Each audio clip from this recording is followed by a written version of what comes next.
الله وبركاته. ازيكم حبايبي؟ عاملين ايه؟ يا رب تكونوا بخير. اللهم صل وسلم وبارك على سيدنا محمد وعلى اهله واصحابه اجمعين.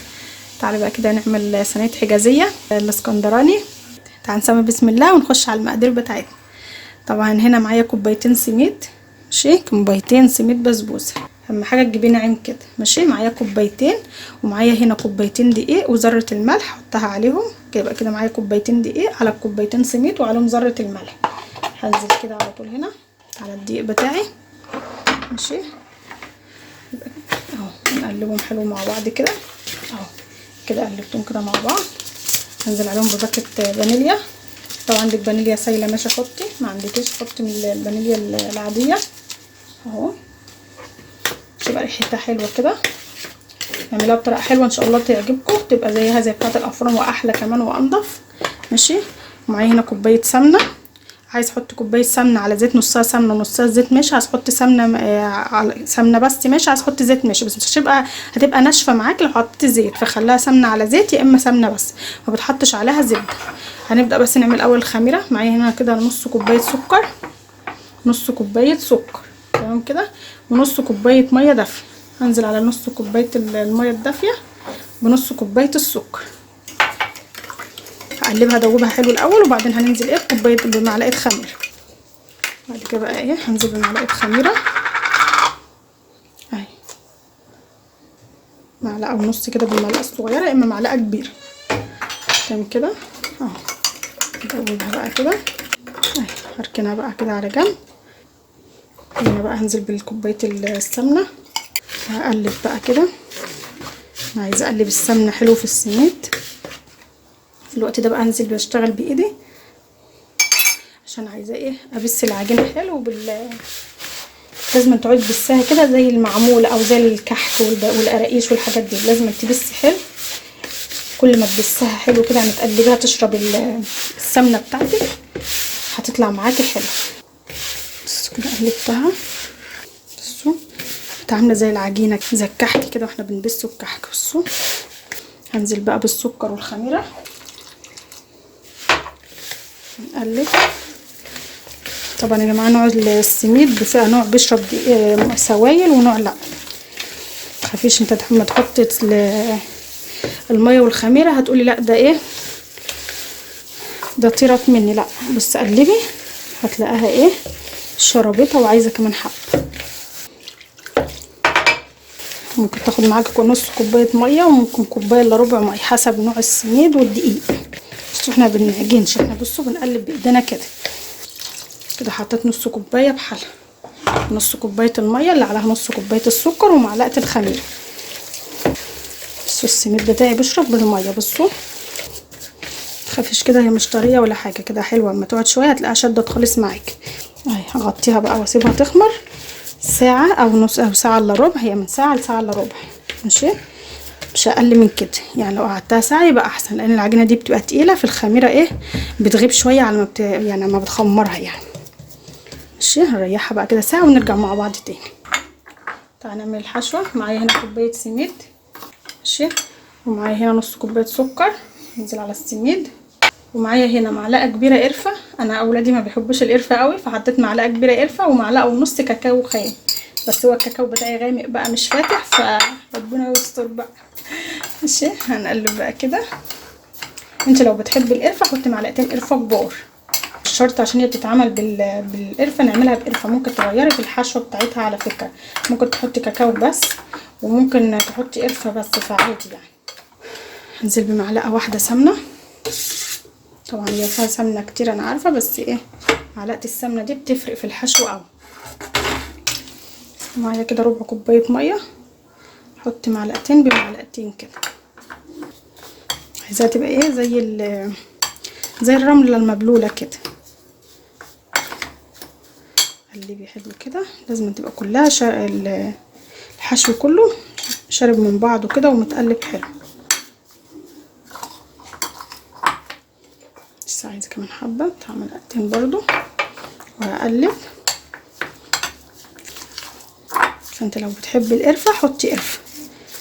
نغطيها بقى كده ونسيبها ايه على جنب كده. احنا جهزناها لغايه بس ما العجين بتاعنا يخمر. حبايبي كده الصينيه بتاعتي، بصوا مش دهناها اي حاجه وهنا العجينه بتاعتي هاخدها اقسمها نصين،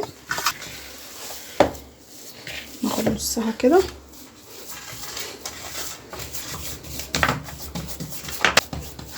تفردي كده، حاولي تعملي لها ايه حرف،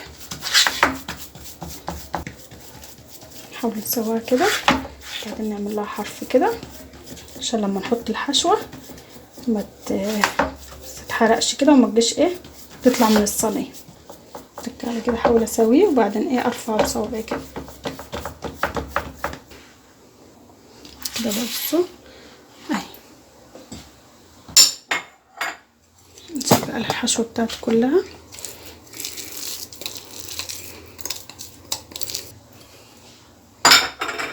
عايزه ازود الحشوه عن كده زوديها، بس هي بالنسبه لي كده حلوه لان احنا ما بنحبش الحشوه تبقى فيها كتير يعني.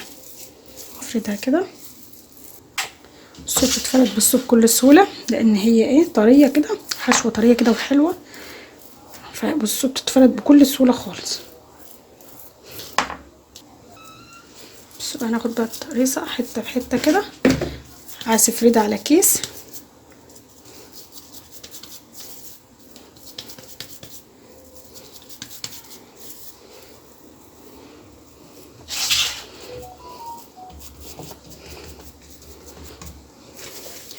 لو عايز تفردها على كيس افردها على كيس، عايز اعملها كده حته بحته كده.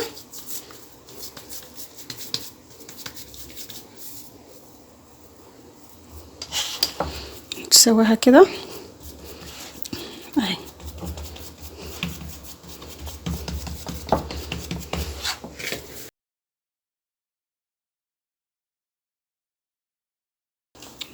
تحاولي كده ايه تظبط الدنيا كده اهي وانت ماشيه كده بالراحه كده.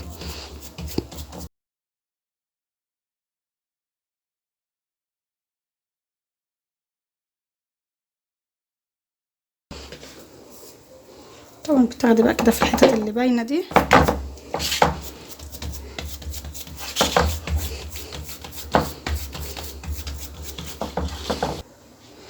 بصوا كده بقى حطيتها كلها.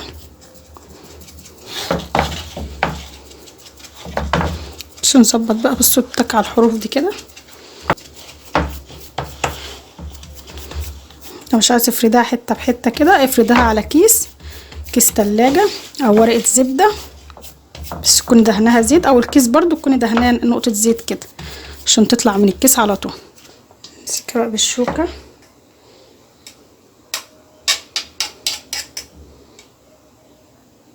ده بس شكل جمالي كده زي ما بنشتريها من بره.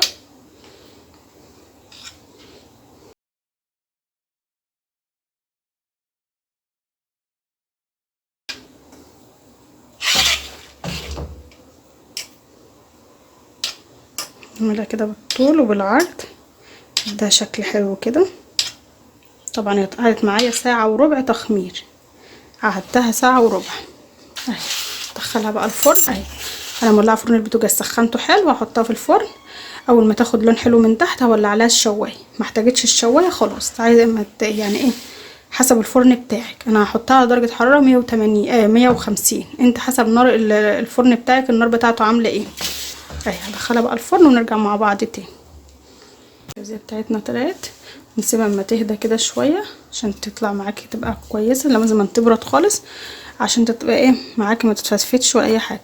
بصوا انا قطعتها بس المقطع بتاع التقطيع ما اتشال يعني، مكانش التليفون بيصور، فمعلش بقى بتقطعيها قبل ما تدخلها الفرن ماشي، عشان تبقى ايه لازم تتقطع قبل ما تدخلها الفرن. وبعد ما نطلعها بقى كده ايه بنمشي على نفس التقطيع كده وبنمشي عليه عشان ايه قطعها بالتقطيع اللي انت حباها يعني. كل ما تسيبها تبرد كل ما تبقى معاكي حلوه قوي. بصوا بقى تحفه. بصوا بقى الحشوه مش كتير ولا قليل والحلوه قوي. بصوا طبعا يعني بصوا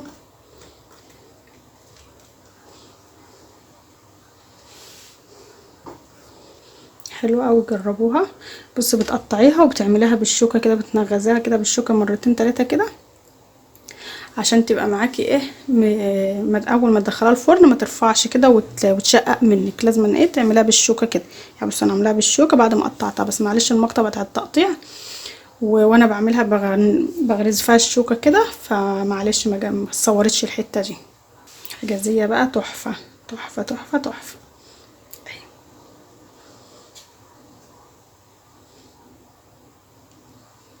بصوا جميله قوي وسكرها مظبوط. لو بتحبي الحاجه معسله قوي حطي في العجينه كوبايه سكر مش نص كوبايه. بصوا دايبه حاجه كده ناعمه ودايبه. بصوا دايبه خالص، حاجه كده عسل. جربوها ان شاء الله تعجبكم. مع مطبخ مشيرة في شهيرة. المشترك في القناه شرفنا ونورنا، المشترك في القناه وفعل زر الجرس عشان يوصلكوا كل جديد. يا احلى اخوات واحلى متابعين في الدنيا، بحبكم كتير كتير. ربنا يخليكم ليا وما يحرمنيش منكم ابدا من تعليقاتكم الجميله. حطوا لايك والسلام عليكم ورحمه الله وبركاته.